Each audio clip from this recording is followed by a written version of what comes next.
I met Tyler in college and I was just getting into stocks. So I started trading stocks here and there, met him in college. Then that really took off after a few months. It's really a true hustle mentality. Post college, you didn't really pursue the corporate career trajectory. Certainly, you both are intelligent enough to be successful in climbing up the corporate ladder. Once we started scaling, like you said, it's not linear. So every time we hired, we got a new building, we got a new box truck, got the driver, got the cleaner. Everything goes up like that. You don't have a business unless you have employees, right? Then you're side hustle, solopreneur, but it's really like when you can replace yourself that you truly have a business. So that is absolutely essential if you want to grow. But I think this is one of the most difficult things for flippers as well. You can help them so much by being there. Like, I don't want to be at home while my guys are selling all day so I can go. Welcome to the Couch Pod, where we dive deep into couch flipping. Today, I am thrilled to have a true innovator in the couch game, Josh Gliniak, the co-founder of AZ Couch Depot. You may know him already. His co-founder, Tyler, was on the pod recently, and these guys have really mastered the art of scaling a couch flipping business. They're doing something like $150,000 a month in sales. They're getting 10 to 15 trucks from B Stock. It's really incredible what they've accomplished in such a short period of time. Josh, I'm super thrilled to have you on the podcast today. So tell me about your story. Like, I know back in the day, couch flipping is not the first thing that you guys were doing, and there's a story behind how you got here. I would love to get into that a little bit. Yeah, so way back before couch flipping, I met Tyler in college and I was just getting into stocks. So I started trading stocks here and there, met him in college. Then that really took off after a few months, losing money every single month to like within 9 months, making $250,000 quick, really, really quick in stocks. And then after a good year of blowing money faster than we were bringing it in, I've never seen that type of money. I was making $20,000, $30,000 a month, sometimes up to $65,000 a month. So that went crazy, more money than I could ever imagine at the time, which was like 4 years ago now. It's a long time ago. But yeah, blew it quicker than I expected. I went to like 7 countries. We were flying around constantly. I thought the money was just going to keep on rolling in like that. And obviously it didn't. Stocks went downhill a little bit. And so we kind of tried to pivot.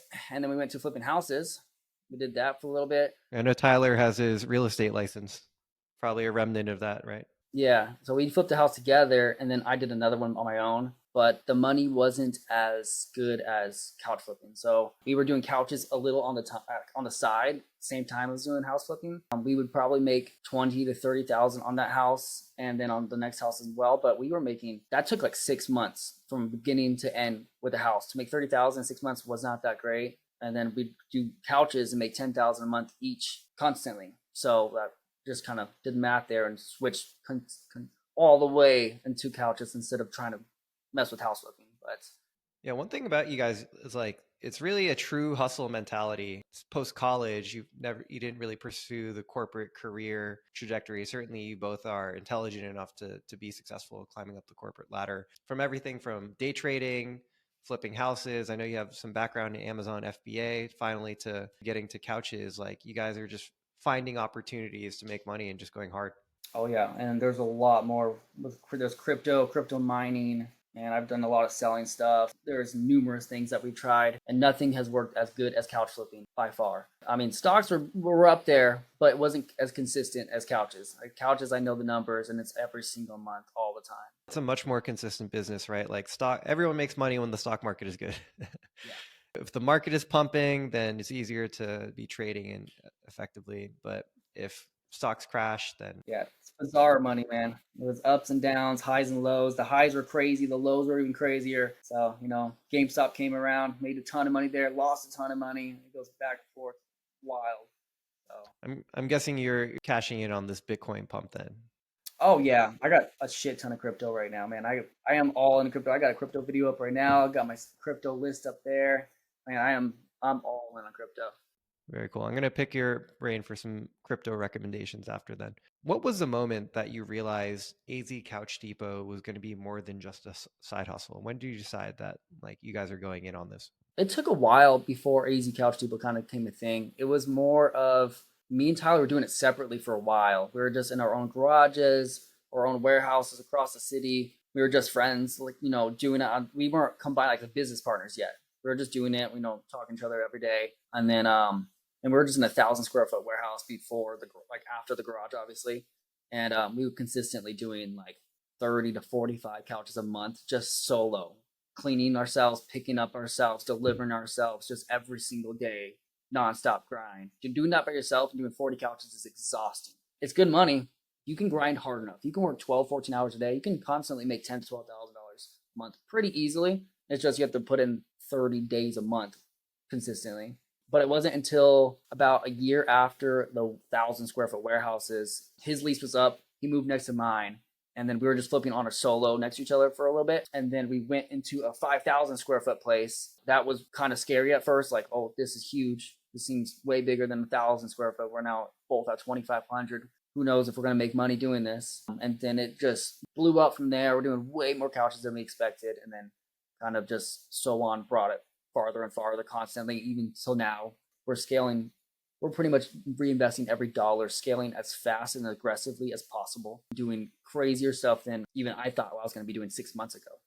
Absolutely. And I definitely want to unpack the secrets to scaling. I think that's going to be very interesting for a lot of the listeners on the pod. But I want to take a moment and just reflect on this idea of doing 30 to 40 flips on your own as a flipper. And I use this as a barometer when I'm talking to flippers. Hey, like there's a ceiling that you're going to hit. It's probably around 30 flips a month because it's a flip a day. And that can be a lot if you're buying couches individually on Facebook Marketplace and selling them individually on Facebook Marketplace. But I do come across some flippers where this is their full-time thing and they just seem to get stuck. They're like, I can't get above this profit number, a certain revenue number. We take a look at their financials and they're doing maybe like 20 flips a month. So what would you say to someone in that position who's gotten to a point, they're making good money, but they can't seem to break through 20? Do you dream of being the undisputed top couch flipper in your market? Hard work alone won't get you there. The secret? Working smarter, not just harder. Enter Ivy Flip. You're listening to our podcast to get the cutting edge when it comes to tactics for running your flipping business. So why not also have the cutting edge when it comes to technology for your couch flipping empire? Ivy Flip has the best sourcing app for couch flippers in the world. With Ivy Flip, you won't have anxiety about missing a couch deal. We will work 24 hours a day to notify you as soon as the deals you're after are posted, meaning you'll get there before your competition and with a fraction of the effort. And right now, we are offering a 1-week free trial to new users. Try it out before it's too late. Just search Ivy Flip in the iOS App Store or the Google Play Store now, or click the link in bio. I think that's a personal thing because you can definitely break through 20 by yourself. But like I said, that's extremely hard because you have to do it every day from 7 a.m. to 9 p.m. at night. That's the only way to do 30 to 40. I mean, 20 is very consistently if you want to work a little over an average job time.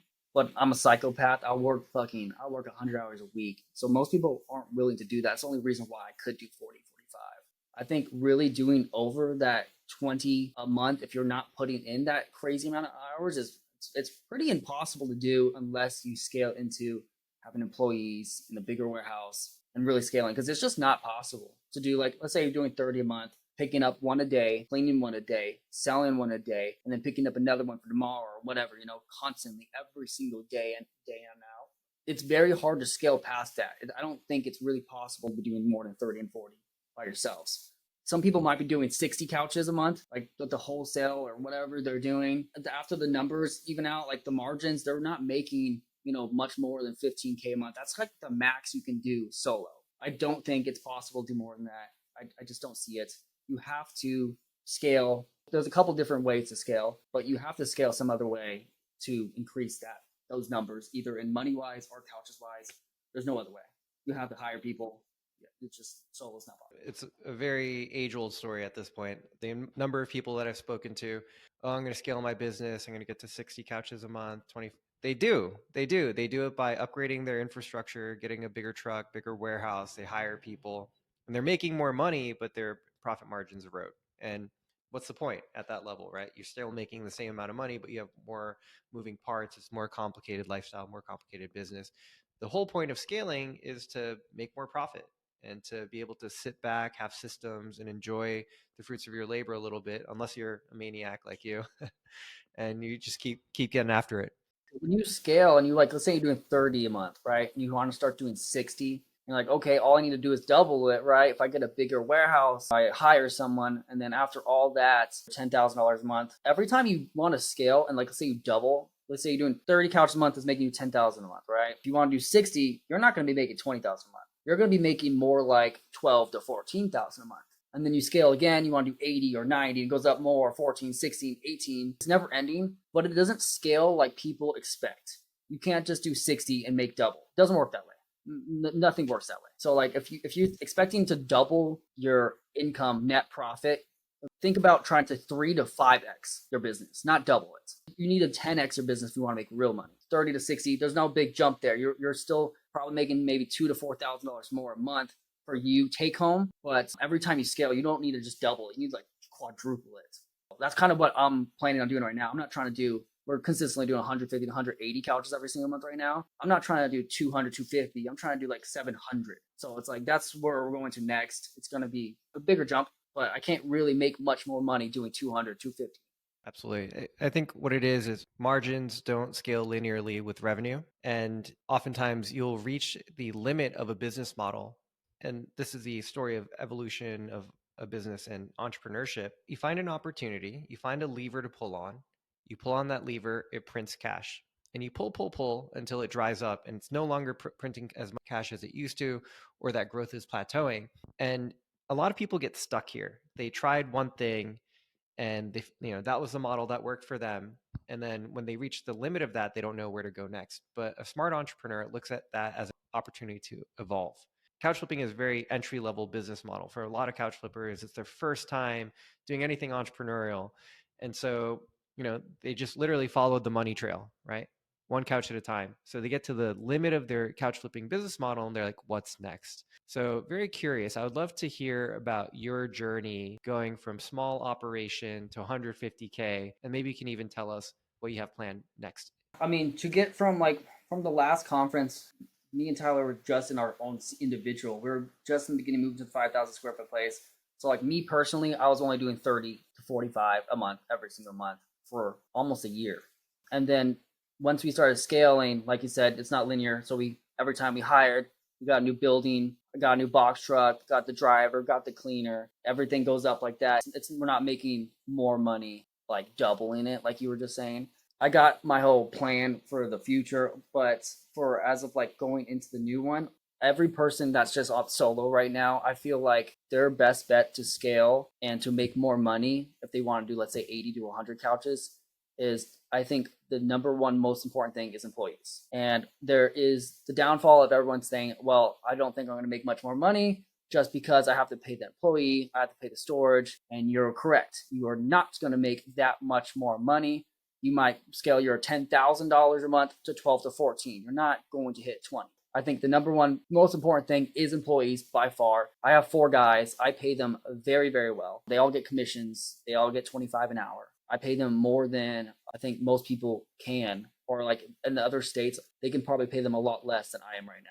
And you definitely could do 16, 17, 20 bucks an hour even and cut the costs down way more. But hiring a driver is probably the best thing anyone can do to scale their business, hands down, just because driving and delivering and doing pickups is the most amount of time that takes no skill. You can hire anyone to do it. They just drive your truck, box truck, whatever you have around, and drop off and pick up. You don't have to have any cleaning skills. No cleaning skills necessary. Don't even know how to sew. You don't need to know how to pick up couches. You don't know how to sell couches, really. If you're doing postings right, you just drive. Drive, drop off, you drive, pick up. It's the easiest bang for your buck. You pay someone 20 bucks an hour. They work 10 hours a day. 200 bucks is nothing when you're flipping 4 or 5 couches a day, right? That's like half of a couch. You're giving half a couch away to be able to sell 4 or 5 a day. Maybe say 3 conservatively, right? Not taking all that profit, you're losing half of the couch, but that's the only way to be able to sell 3 a day and for yourself to go clean while they're delivering. So that's like you're buying your time back. That's the best, most important way to do it. But for my scaling now, since I'm already at 150, 180, it looks way, way different. And I can explain what that looks like more. Let's unpack the employee thing a little bit more. I agree 100%. Employee, like you don't have a business unless you have employees, right? Then you're side hustle, solopreneur, but it's really like when you can replace yourself that you truly have a business. So that is absolutely essential if you want to grow.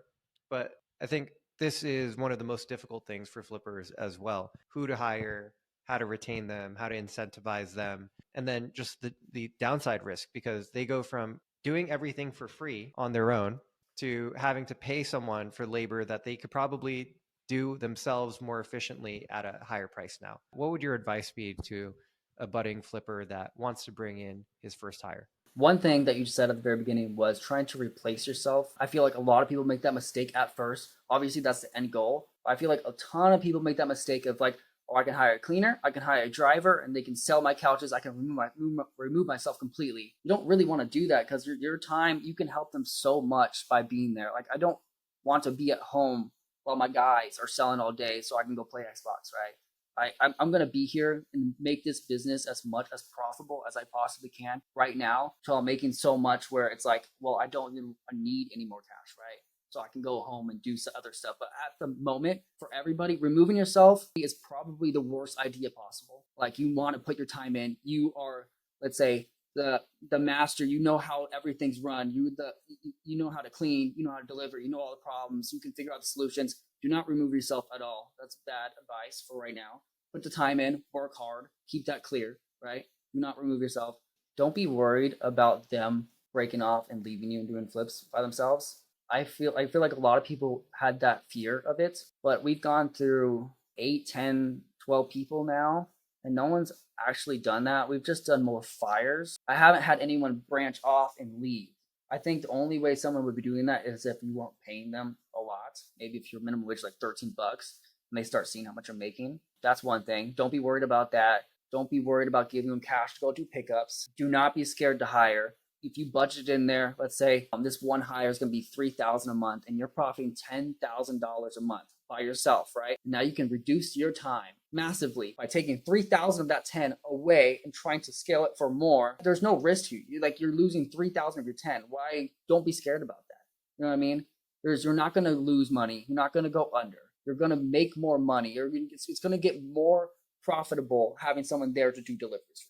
In a worst case scenario, maybe you break even and you need to tweak some stuff, and then you got some more experience. So just don't be scared to do it. It's hands down the best thing you can do if you're trying to scale. If you just want it as a side hustle, by all means, just keep on going by yourself. Absolutely. And I think you made a great point, which is don't expect to replace yourself in the business. There are like two paths that this narrative takes. First is I'm going to automate my business. The second is I'm going to franchise my business. And they both don't work for the same reason. It's like first of all, it's too early. They're making these claims when they're doing like $200,000 in revenue, which is not enough to completely replace yourself in a business. And secondarily, your effort is the predominant reason why your business has even grown to that point. And to just simply replace yourself, as your point, you are the master of your realm. It's not that simple, right? It's not easy to go and find someone who's going to wake up and be hungry and motivated to process 5 couches a day like you might be, because that's, directly impacting your pockets. I mean, I could remove myself and still be profitable, but yet every single day I show up here at 6 a.m. in the freezing cold to come clean a couch because I want to sell even more fucking couches. So just because the business is going great and working good, just don't remove yourself. Come to work every day. You know what I mean? Get things going. Just don't be lazy, work hard, and everything will be fine. I like to highlight that aspect of what you're doing. And I think people underestimate the amount of hustle it takes to really be successful with this kind of business. It's a simple business model. It's not rocket science, as people would say, but you have to come in, you have to be willing to grind. And if you need to evolve your tactics, luckily the resources are emerging to help you understand what you need to do next to get to that next level. So maybe you could touch on that next. So it's, obviously a big journey going from $10,000 a month yourself doing 30 flips. One key piece that you've elucidated is hiring out a team, but I would imagine that inventory has a big part to play in this evolution as well. So maybe you could touch on that. Yeah, inventory is big. As you were talking about earlier, one of our inventory sources is BSOC. So we do get a lot of inventory that way from returns. Right now, this past month, we've been focusing on used couches a ton. So that's kind of reason why I'm cleaning nonstop right now, because cleaning takes a lot more work with the used couches than B-Stock does. But luckily for us, we have Ivy Flip with you. That's one thing. We got, I think, 7 or 8 free couches this week from Ivy Flip alone. We put a keyboard in for free. So Tyler's been going and grabbing a bunch of those. But this this week from free couches have been crazy margins. I think we're like at 700 profit from the free couches right now. So it's actually bonkers from the used because B stock has gone downhill a little bit. There's not as many auctions to win right now, which sucks. And that was one of our biggest fears for our business because if that was to go away, our business would be cut in half. And that's kind of why we're going into the new path of the new products. And then we're creating more of a brand now that we're going to sell online and on Shopify and Amazon. But for used, there's so many couches out there. If you are looking constantly or got Ivy Flip and you got all this stuff coming for you, or even some other guys have connections with junk removal or they have connections with furniture stores. There's just so many different ways to find couches, but they're out there. They're everywhere. As long as you can find a way to get them, you won't have a problem selling them. I see the problem with B stock. This is something I've heard in our cohort of flippers. A lot of those deals are like auctions are moving more towards a contract basis. Those contracts are pretty hard to win. And then it's an auction. So the more people that want to bid on the same stock, the harder it is to get it at a good resale margin. This is precisely the reason that Ivy Flip and I am focused so much on trying to expand the network for retail liquidations. You know, retailers are literally setting their overstock and return inventory on fire, or they're donating it because they don't know what to do with it. It's such a ridiculous problem. And at the same time, flippers are hungry for inventory. So if flipper can get products for 10, 20% of MSRP, that's, you know, good product with a really healthy resale margin, probably better than B stock, depending on the retailer and the type of product that you're getting. The opportunity I see is that with B stock, you go onto their website and they have all different categories of products that they're liquidating. So it's the world's largest B2B marketplace for liquidations. But if you go into the furniture category, you see Wayfair, Best Buy, Amazon, Target, Home Depot, and Costco is like really the gem there, right? Really nothing else on B stock for furniture liquidation is actually that viable. And yet there are literally over 100 furniture retailers in the United States that all have this problem of liquidation, returns, overstock. And so there's this massive opportunity to just focus in on the furniture liquidations market and make that product more accessible to a network of resellers. And so that's exactly, you know, what we want to do and create more opportunities for flippers to be able to buy and sell and make money. Absolutely. Yeah. No one knows where living space is. And, you know, Ashley Furniture stopped doing their returns too. They used to on base B stock, but we talked to the guy down here and they just completely stopped. But there's so many Bob's Furniture and stuff like that. Like, I wish I could get my hands on those returns because honestly, the returns are probably better than used, honestly.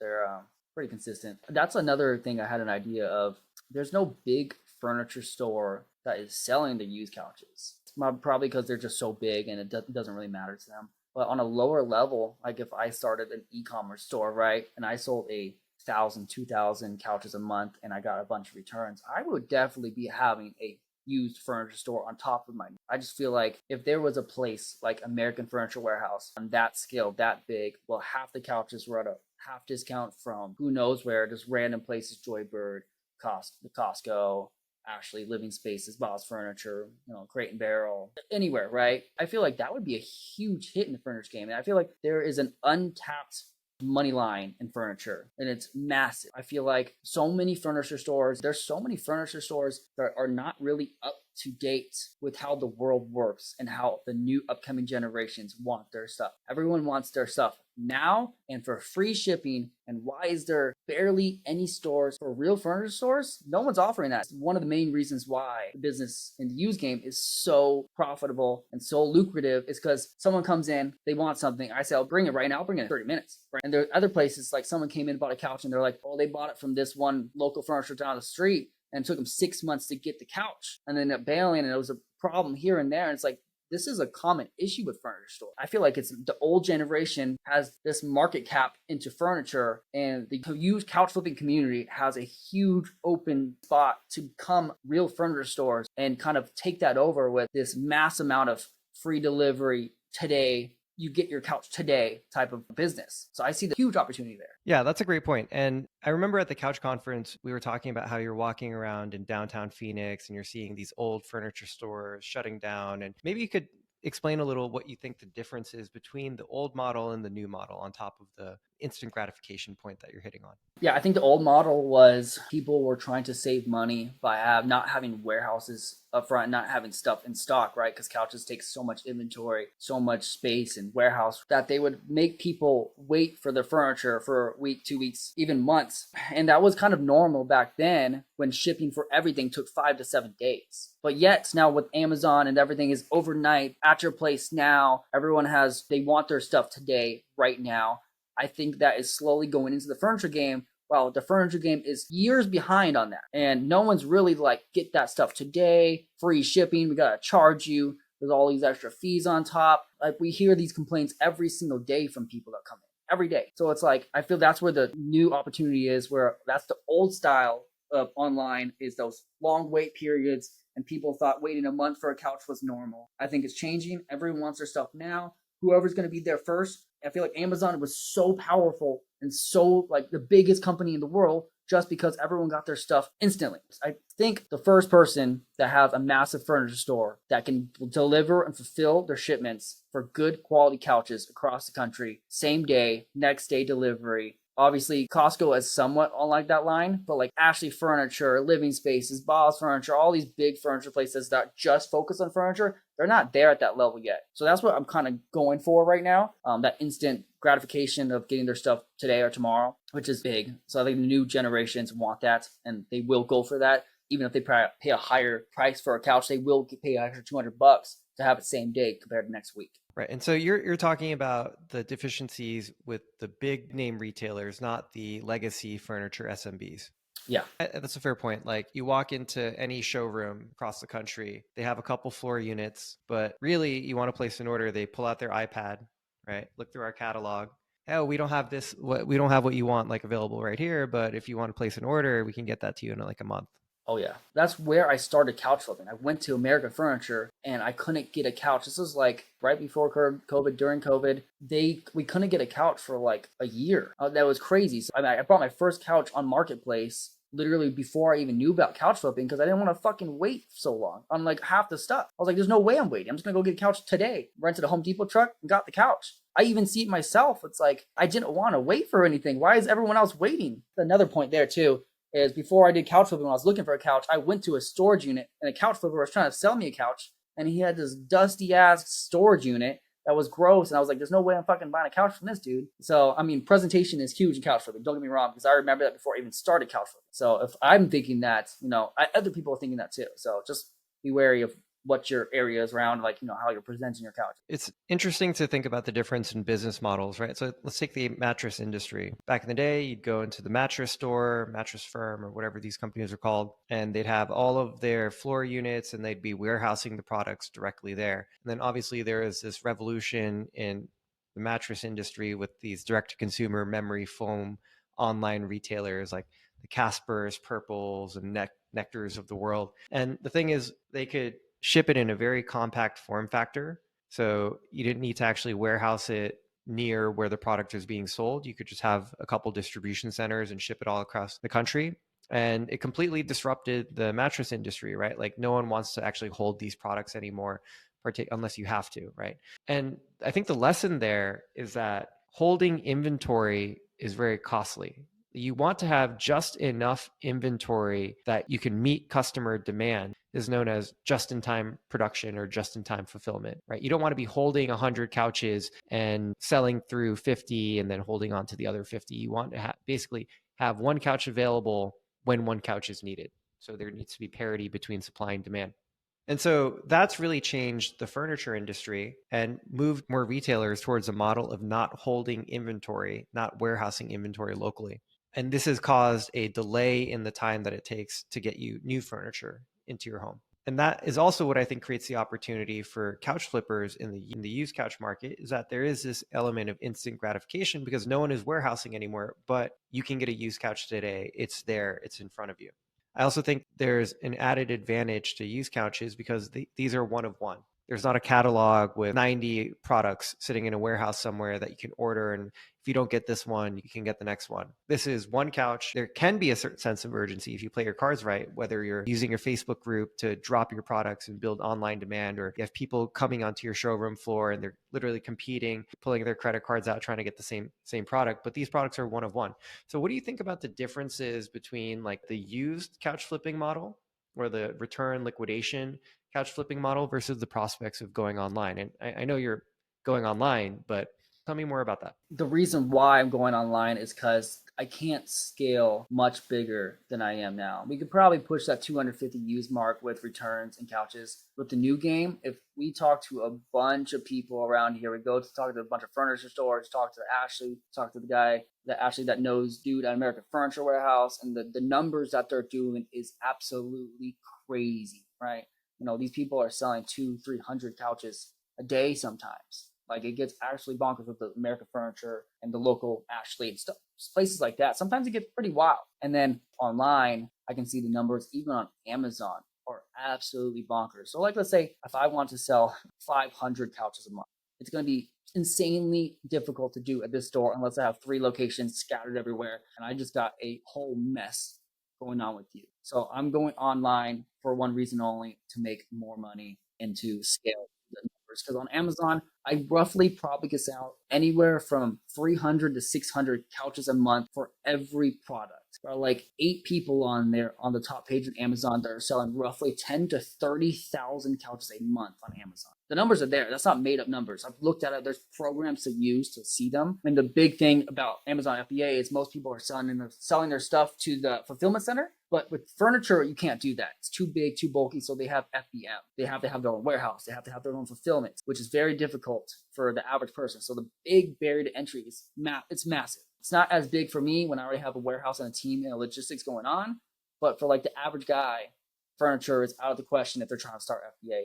The only reason I'm doing online is because I want to get to that 1,000 couches a month consistently. I mean, you can't really do that with scaling my brick and mortar. I'm looking at the way bigger picture. I'm trying to do massive numbers. And then only way to do that is to order a ton of couches online. And I get to pick and choose. I'm creating my own brand. So I've sold thousands of couches, 3, 4, 5,000 couches now used. It's a big number, but I've gone through so many couches. I can pick and choose what's now trendy or what I think sells the best. Instead of having this massive catalog like some people do, I'm just going to be a small furniture where I have 5 to 10 products that I know sell here almost instantaneously. So like I can pick and choose my inventory and be on a smaller scale than like, let's say Ashley or American Furniture and have hundreds of couches. I can have 10 selling 500 a month each, which is crazy numbers. No, that's the benefit of on the ground experience. You're close to the customer. Tons of product has literally changed, passed through your hands, and you just get the feeling for what's popular in your market and what's going to do well.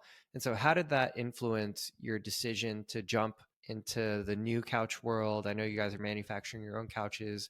I think you just bought $200,000 worth of product headed your way, hitting the US shores very soon. So yeah, tell us about that. The reason why I bought so many is just because, like I said, the numbers on Amazon. We've already put the listing up on there. We're kind of preparing to sell 300 couches a month. And so I have to have a pretty much a train. You said this thing where retail stores have as much in stock as they sell, so they don't run us Just in time fulfillment. Exactly. So that's kind of what we're doing right now. We're estimating an amount we can sell, which is roughly like 200 to 300 couches a month at start. Right, online for just this one modular couch. So I've been ordering 60 couches every 2 to 3 weeks right now to prepare for that. So like starting like right now on the shores, I'm going to be having a container almost every week so far coming. So I have a ton of couches coming. I ordered another 3 containers yesterday. I ordered more, got new products. I got some L's going on, got some cloud couches going on. There's a bunch of stuff and couches. But the reason why I ordered $200,000 worth of couches is because I'm expecting to sell 300 a month on Amazon alone. So we're getting all these custom pallet racks done. We got a logistics team going on so we can kind of ship all our stuff out. Got our loading docks. We have storage containers outside. We're going to have 6 containers now, including our 13,000 square foot warehouse. And we're probably going to need 2 more. Probably going to have 8 total. So we got a ton of space, but we'll be selling so much. It's going to be cycling through it constantly. What are the biggest challenges that you anticipate as you get ready to launch these products on Amazon? Money is the biggest problem by far. It's very costly. I feel like that's why the barrier is so huge. It's like you want to launch one product, like it's just for us right now, launching one product is almost $250,000. Like imagine these companies with tens, 20, 100 couches. Like it's a lot of money. And on top of that, not just inventory money, you got your warehouse, your rent, your employees, you got shipping costs. Like even though I get the stuff in now, I gotta ship them. Each one's $500.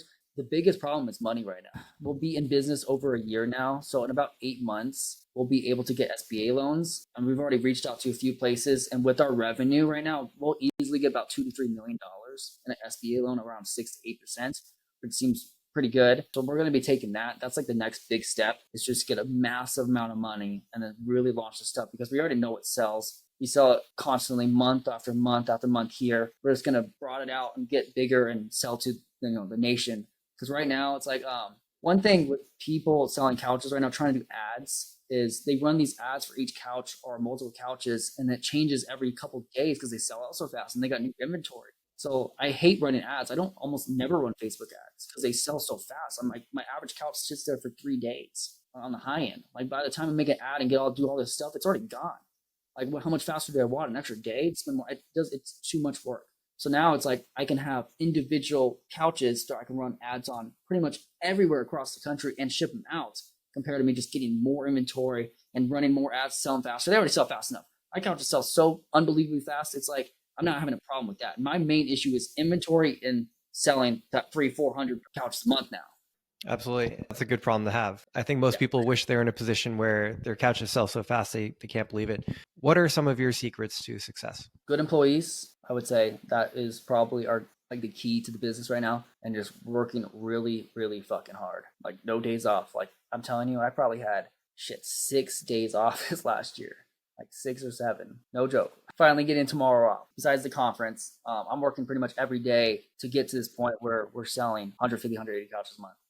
I'm throwing every dollar back in. I mean, specifically, like, are there any sales and marketing tactics that have been particularly effective for you guys? Oh man, there's a lot of different. I would say for sales wise, I can go on and on about that. But posting every day is a big thing for sales. If you have a problem with sales, honestly, just getting as many posts on OfferUp and Facebook and as many different duplicate listings as possible, and making good listings, right, is by far the best thing you can do. It just really depends on what your issue is in the business. If your problem is selling, you can easily get the selling up. Facebook has a weird algorithm, so you gotta kind of tweak and do a ton of different posts, make it simple. I talked at the conference about making simple posts, and a lot of people already had success telling me about it already. Just making simple sectional couch in the title. Don't be a furniture store, right? Because honestly, furniture stores don't thrive on Facebook markets. They just don't. That's the use game. So don't try to be a new furniture store on Facebook. That's not what people are looking for. People don't go on Marketplace to find a new couch. They're looking to find a cheap couch, right? So don't act like a furniture store. Just be a guy that's business reselling them and making it very clear this is a free delivery, cheaper couch. Everything's 50% off retail, 80% off retail, whatever it is. Make it clear to them they're getting a deal. Don't try to be that super nice furniture store because you're already going for the bottom of the barrel fish. Very interesting way to put it. Like people want to posture as if they are bigger. Actually, there's this great parable from 0 to 1, Peter Thiel, written by Peter Thiel, where he talks about if you have a monopoly, you say you do not have a monopoly. So if you're Google, I do not have a monopoly on search. Look at Bing, look at whatever other search engine. But if you don't have a monopoly, then you inflate your chest and you try to act as if you have a monopoly as much as possible. And this is kind of a microcosm of that, right? Like if you're a small couch flipper, maybe you want to posture as if you are bigger than you are. You're in a legit furniture business, but you're saying that can actually hurt you on Facebook Marketplace. Yeah, on Marketplace for sure. I mean, if you're going online to where if most people are looking for a new couch and you're advertising on Google, make your website as professional as possible. Make it seem like you're the biggest and best shit out there. But just for OfferUp and stuff, right now I just made a ton of different postings for Black Friday. You just got to keep up to date. Right now, all my used couches, I have Black Friday sales for pretty much everything right now. And even though the prices are kind of inflated a little bit, but just doing simple stuff like that, making, probably can't see that. Black Friday deal, $200 off and everything. You do that on every post. Yeah, I saw you posting it on Facebook earlier. I think I gave it a like. I'll grab one of the posts and we'll splice it into the podcast later.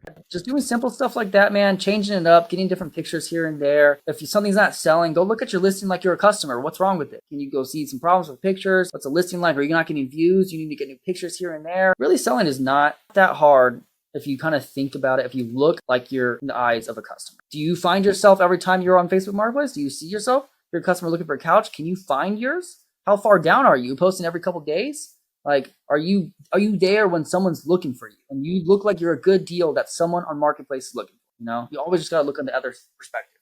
All the way. Absolutely. And the thing I appreciate about what you guys are doing is the tenacity with which you approach listings. As I've stated many times before, AZ Couch Depot guys, they are the #1 user of cross listing. They comment every day without fail. It's like 20, 30 listings every single day. It's like clockwork.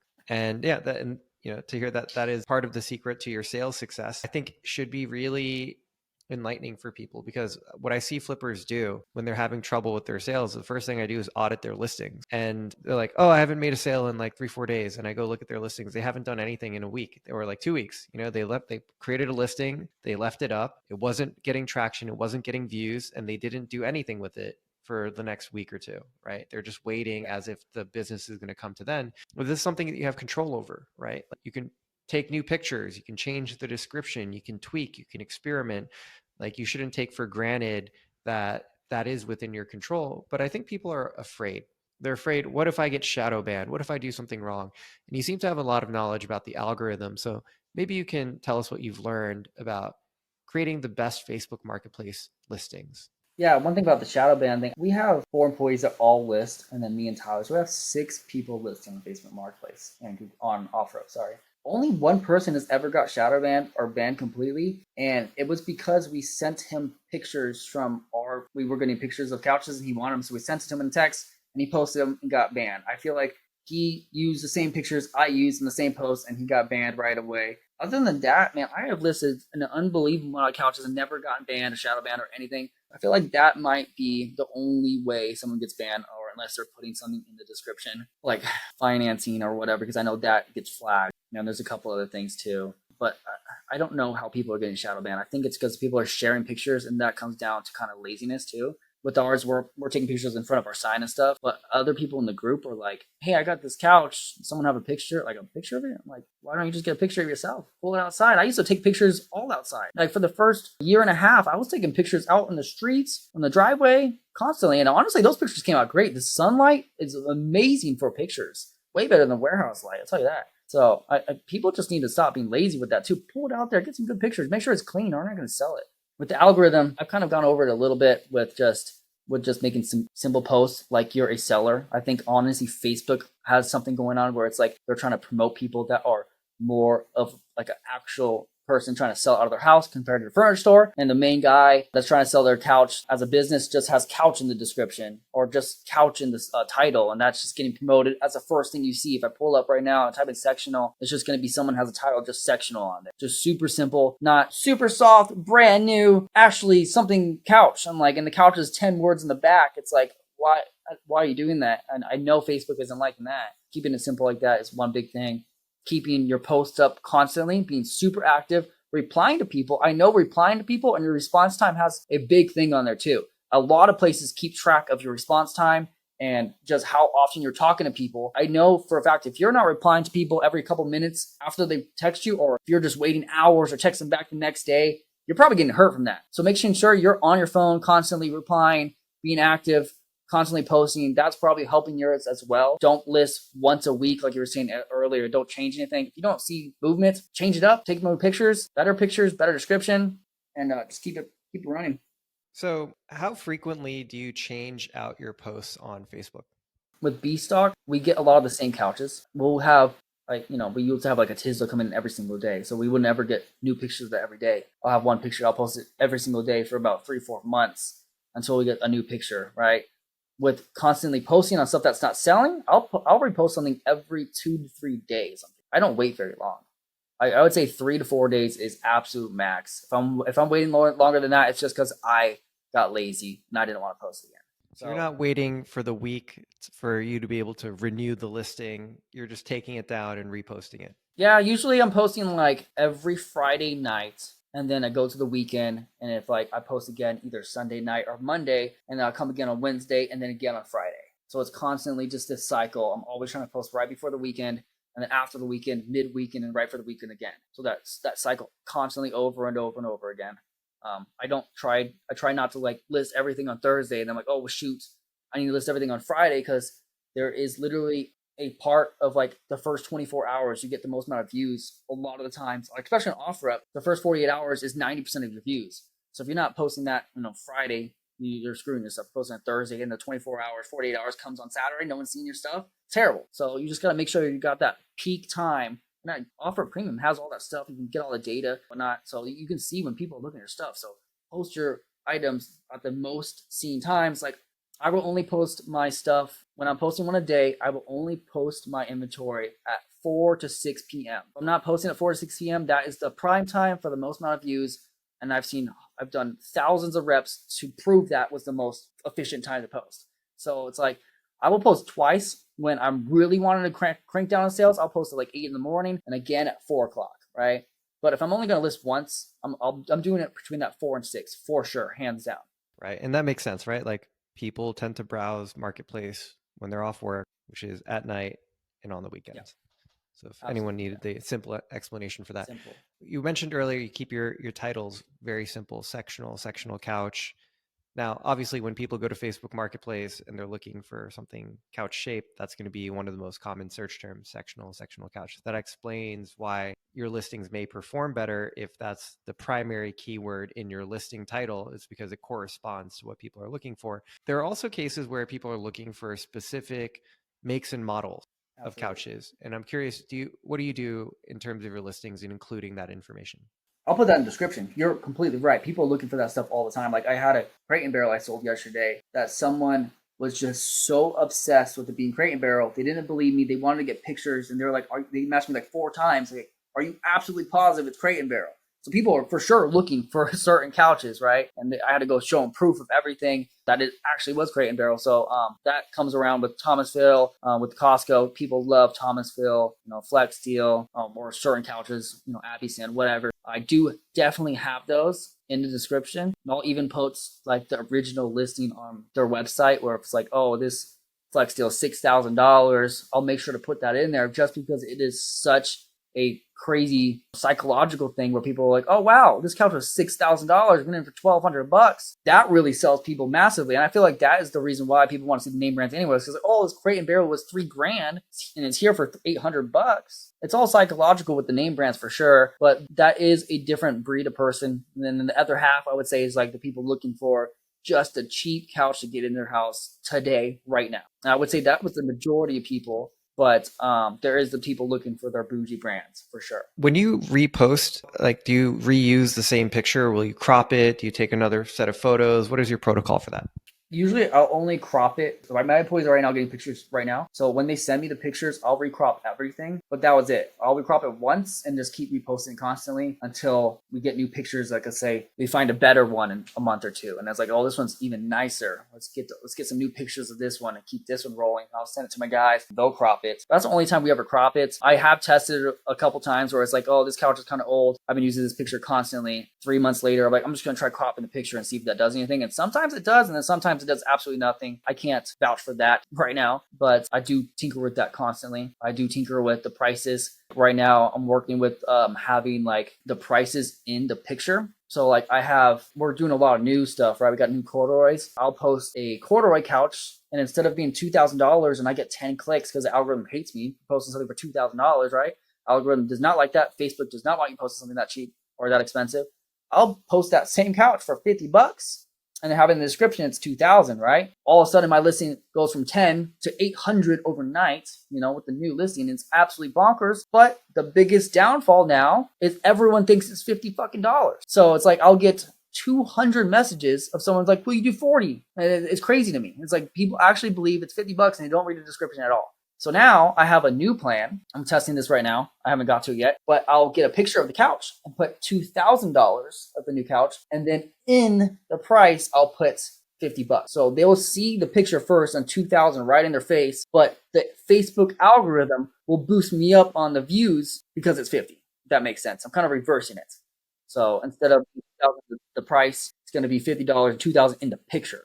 Yeah, you get the algorithmic boost and you hedge against the level of unqualified leads. Are you worried at all that people might report your listing for like false advertising or whatever? What are your thoughts on that? No, but I know my buddy was reading something in the Facebook thing, the rules, where it can't be bigger than 25%. The title or the picture can be bigger than 25% of the picture. So as long as I stay under that, I guess it falls in the rules of it. So as long as I stay in there, it should be fine. I'm not worried about getting banned, like at all. It's like the least of my worries, honestly. I can always get a new work phone and start spamming them out. Like I'll figure out a way to sell them. Interesting. I mean, people are very attached to their marketplace profile, their reviews, and given that you have such a high reliance on marketplace, for that not to phase you, it seems incredible. We got a lot of guys listening. I would figure it out. I would just go out to T-Mobile, get a new phone, make a new Facebook account, get it going. They would keep it going until I get my stuff going. But yeah, I got like around 600-700 reviews total right now, so it's pretty good. I got a bunch of reviews on my.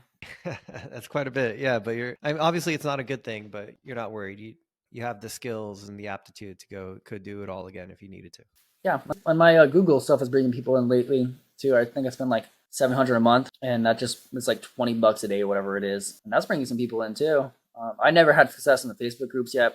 Tried it for a while. We spent more money than we made. We probably just did it wrong. People have tons of success, so I don't want to say anything about that. We just haven't done anything with that yet. Or individual ads. We haven't really figured that out either. But we're probably going to go more into depth with that with new products compared to our used because we sell ourselves too fast, way too fast. I think there's greenfield opportunity with the couch drops groups. Obviously, like just going back into the idea of consumer psychology, these items are one of one. And if you can create a sense of urgency and competition, whether it's online or in your retail store, that leads to buying behavior. I know people that are able to cultivate this attitude really well, and other people that are just kind of posting in their group and it's not working so well for them. You know, a piece of game I have for you that I got from another flipper the other day is he's transitioned into flipping mostly new products himself, and for all of his new couches he's offering free delivery, in-home delivery, and assembly.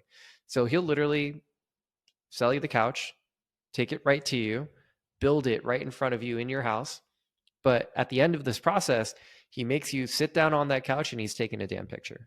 And so as a result, he has like maybe 8 floor units, not a lot. He sells like 3 of them predominantly, like the 3 couches that he sells quite a few of. He has hundreds of pictures of in different environments, all different angles. And so if you go to Facebook Marketplace, you'll see like dozens of his listings for the exact same couch, different environments, happy customers sitting on the couch. I don't know, maybe that could be a useful idea for you guys, because you're getting into new, you have those corduroy things you were just talking about too. Good way to get people to trust you with reviews for sure. People seeing tons of that, definitely. Yeah. One thing I loved at the couch conference was when we went into the Sears Brothers showroom, and they have that wall, the picture wall. Brilliant, especially just putting that right at the entrance. So the picture wall, for people who weren't there, is Polaroids of happy customers with their like thumbs up and having a great experience, and it just really sets the tone for your experience as you're walking in. And so if you can offer that level of social proof and show that people are satisfied with your product and providing a good experience, like that goes a long way. Because part of the value in the couch is just like the materials, etc. But another part is just the presentation of it. That's why staging matters, like taking good photos and good lighting matters. Like how many deals have you snagged up where it's a perfectly good couch, but the guy is just totally stupid at being able to take photos, right? And you're like, I just dust it off, add a little bit of lighting, and there you go. There you made $500. We snag couches all the time from some other flippers and price them up more. It's a constant thing. There's some guy that we buy pretty much all of his couches sometimes. And then we got other businesses that come to us and buy all our stuff that we don't want to sell, like coffee tables and dressers and chairs and stuff that don't even make us money or we don't really want to use or even waste our time with. But he'll come snag them all and give us some pocket padding money. So that's nice. Clean up the warehouse. You got a guy. I remember. Not all of us can find a guy like that, but yeah, it's you have a liquidator for your liquidations. So we're about at our hour now. I think we're actually a little bit over. If someone listening wanted to follow in your footsteps and build this couch flipping machine that you guys have, what is one piece of advice that you would give them? Man, just don't be nervous to scale up. That was my biggest thing, man. Moving up to that 5,000 square foot place, the nerves overnight, and just thinking about the bills and just just getting overwhelmed with that is just, it's a lot for some people. And I feel like my risk tolerance is very, very high since I've been doing stocks for so long compared to other people. So I know it's a big, big problem with people trying to get a hire or move into a bigger warehouse or just taking that big leap, like the big leap of faith, right? Everyone talks about that. No one wants to do the big leap of faith of leaving their job, going full time. That's a scary thing to, if someone does work a full-time job and they can only do this part-time, but the part-time one's almost making as much as their full-time job. It's like just one big advice is just take the leap and just go for it, man. And just work hard and just believe in yourself. I feel like that is the biggest advice I can give them. So Your words to their ears. It's been an incredible conversation. Thank you so much for joining me today, Josh. There's a ton of value. Looking forward to hearing more about your journey in the future and then keeping up to date on the pod as well. awesome, man. Yeah, thank you.